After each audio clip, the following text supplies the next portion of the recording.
Hello, it's Raquel here with Balloon Art Clip Art.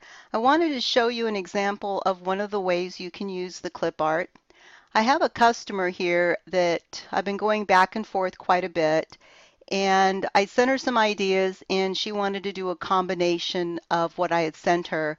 Some here, some there, some with bases, some not.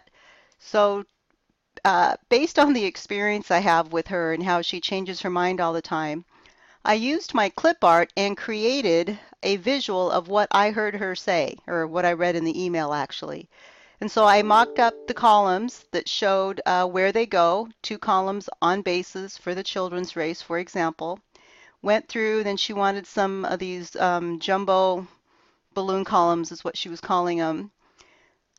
Some of them get bases and some of them don't. I wanted to be clear on how many went where.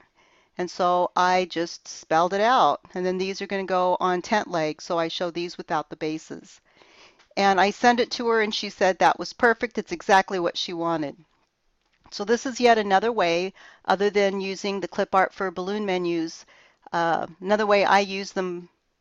This is probably the number one way I use them, is to communicate to the client exactly what I'm talking about when I'm talking about balloon columns or, topiary columns or whatever. And by spelling them out exactly where they go, she knows exactly how many she's getting. And then she can also hand that out to her staff so they know exactly what's coming.